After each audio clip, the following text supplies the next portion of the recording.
The violence in Ferguson caused President Obama to use language more forceful than he has in the past about race, breaking taboos about the issue for Americans, many of whom hoped that having a black president in the White House would mean scenes like these would be a thing of the past.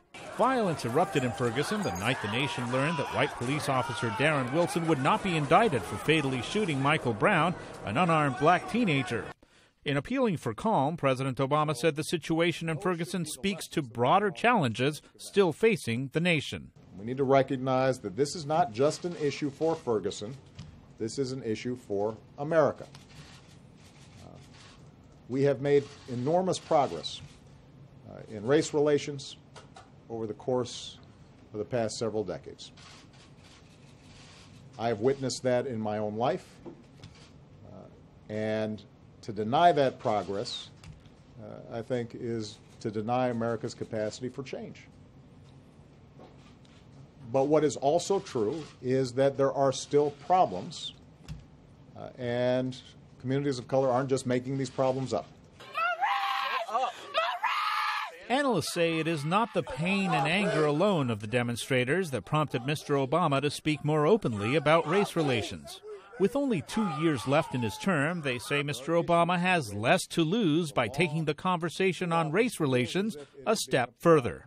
Daniela Gibbs-Leger is a former senior aide to the president. The political risk, obviously, he's not running for re-election anymore, so that's sort of mitigated. Is there other types of risk? Always, whenever you're talking about race in this country.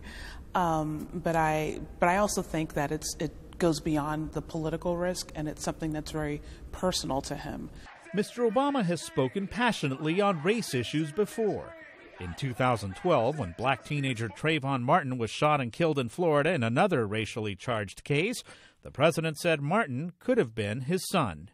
This time, the president warned inaction could lead to more tension and violence. And those who are only interested in focusing on the violence and just want the problem to go away need to recognize that we do have work to do here, and we shouldn't try to paper it over.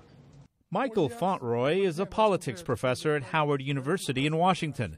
He says that while Mr. Obama's remarks on race are more forceful than before, he questions whether the president was forceful enough. What happened in Ferguson, Missouri, and the aftermath is something that the president was sort of forced to comment on. So, yes, that is true. He is breaking a taboo. But I hope that now that the taboo is broken, that he will actually do something with it. When President Obama took office, there were hopes among many Americans, both black and white, that America's race problems would largely go away. Hands up! Don't shoot! Hands up! Don't shoot! Events in Ferguson show that resolving hundreds of years of racial strife will take more than one man and one presidency.